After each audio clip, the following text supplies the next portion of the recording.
2026-cı ildə buraxılış sualları asan yoxsa çətin olacaq?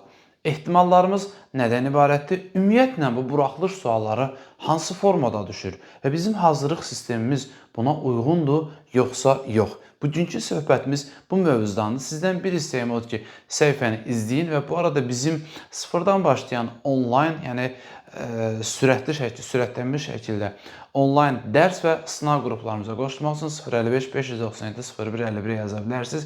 Bismillah getdi.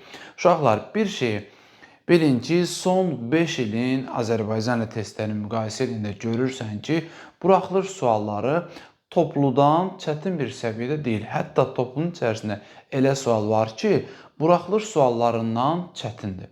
Və deyə bilərsən ki, bəs müəllim, necə ola bilər ki, toplu sualların əla işləyən bir adam gedir, buraxılış suallarını yaza bilmir. Orada bir incə fərq var. Fərq bundan ibarətdir ki, buraxılışda 10 dənə dil qaydası var. Və bu 10 dil qaydasının əhatə elədiyi mövzu 30-a yaxın mövzudur. Yəni, sən açırsan, ism işləyirsən dimlə, orada ancaq ismə aid sual var. Başqa sual, uzaq bu cümlə üzvlərinə filan bir-iki sualda toxunarlar ya toxunmazlar. Amma buraxılışda bir dənə ismin hallarını göstərin demir, cümləni verir. O cümlənin içərisində axı imkanlar məhduddur, 10 suala neyə bilərlər? İmkanlar məhdud olduğu üçün o 10 suala 30 mövzunu yığırlar 10 suala. Yəni, konkret bir cümlə üzvünün əlavəsindən sual salmır. Cümlə üzvünün əlavəsinin içərisində təzədən ora əlavə edir sifəti, ismi, feili, hər şeyə toxunur. Yəni, zərfi, cümlədə tərzi hərəkət zərfini göstərin deyə bir sual vermir. Nümunə verir. Tərzi hərəkət zərfi cümlənin baş üzvüdür. Nə bilim, cümlənin ikinci dərəcəli üzvüdür. Filan, bu şəkildə suallar verməyə çalışırlar. Baxın, yəni burada məsələ bundan ibarətdir. Sonra, indi mən orada nümunələri başqa formada verə bilərəm. Yəni, eynən bu cür düşməli deyə bir şey yoxdur. Yəni, məsələn, tabel mürəkkəb cümlənin tərkib hissəsində və yaxud da tabel mürəkkəb cümlənin tərkib hissələrində baş üzvün ifadə vasitələri eynidir. Həm baş üzvü soruşdu, həm tabel mürəkkəb cümləni soruşdu. Görürsünüz, fərqli formada, yəni bir sualın içində 3-4, yəni pilləli, mərhələli suallardan istifadə eləyirlər. Ona görə siz də sınaq işləyən zaman çalışın ki, bir neçə mövzunu əhatə eləyən sınaqlar olsun. Məsələn, biz onlaynda hər 3-4 dərsdən bir mən bilərəkdən dərsi dayandırıram, yeni mövzu keçmirəm, qaytarıram, 3-4 mövzunu qarışdırıram. Amonimlə eyni kök sözü qarışdırıram, isimlə sifət sayı bir-birinə qarışdırıram. Qoy eyb yox, uşaq fikirləşsin ki, müəllim bizim vaxtımızı aparır. Fikirləşsin də onu fikirləşmək, yəni həqiqəti yalana çevirməyəcək ki, qoy fikirləşsin. Amma sonunda görəcək ki, nəticə var. Qısası demək istəyirəm odur ki, siz də bu formada hazırlaşın. Yəni, bir mövzunu mükəmməl bilməyə yox, bir neçə mövzunu əhatəli, hamısını eyni səviyyədə bilməyə çalışın. Feili olduqca dərin bilirsən, amma ismin hallarını qarışdırırsan. Amma gəlir orada da sual nə düşür? Məstər formasında, yəni hansı cümlədə məstər ismin qeyri-mənni bildirən hallarından birində işlənmişdir. Həm ismi soruşur səndən, həm də məstəri soruşur. Ona görə belə vəziyyətlərdən ehtiyatlı olmalısınız. Bəs 2026-cı ildə ehtimalım nədir? Mənim 2026-cı il üçün də ehtimalım əvvəlki illərdə açırsınız, buraxılış suallarını qoyursunuz qarşınıza.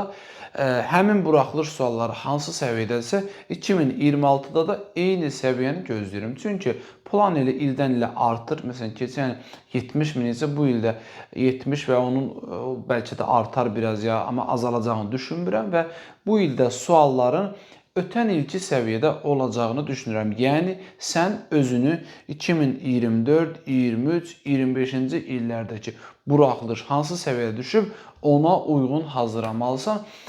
Bu illərin buraxılış suallarını YouTube üzərində bizim səhifələrə baxsaz, orada izah eləmişik. Həmçinin təzə topluluğun içərisində də, demin təzə 2025 topluluğunun içərisində açın baxın, oradakı suallarda da var.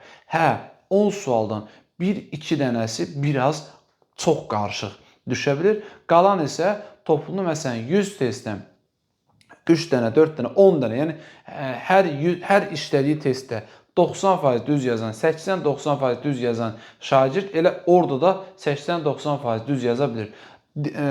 Mətnlər isə eynən, yəni dimin mətnlərinə hamısına yox, çətinlərinə uyğun şəkildə düşür. Hamısı ilə yox. Hə, mətnləri samballı düşür. Dimin içərisində olan bir çox mətnlər var ki, onlar o qədər də uyğun deyil. Bu ildə uyğun olmayacağını düşünürəm və bizim 100 mətn kitabımız var. Envi Akademiya 100 mətn kitabı. Onun içərisində ilk 20 test var. 20 mətn var ki, qızıl nisbət filan bəzi mətnlər var ki, orada Ayşə müəllimə mətnlər var. Həmin mətnlərin içərisində həmin mətnlərin qəbula uyğun olduğunu, yəni buraxışa uyğun olduğunu hesab edirəm. Bu ilki təxminlərimdə təxminən o istiqamətdədir.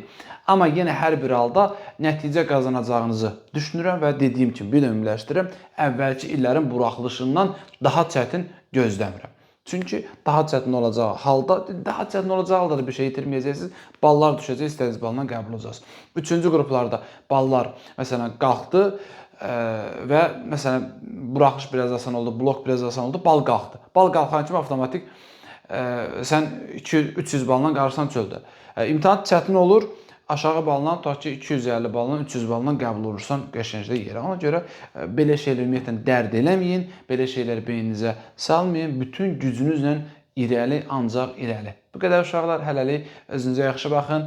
Bizim səhifəni izləməyi yaddan çıxarmayın. Bu qədər, sağ olun.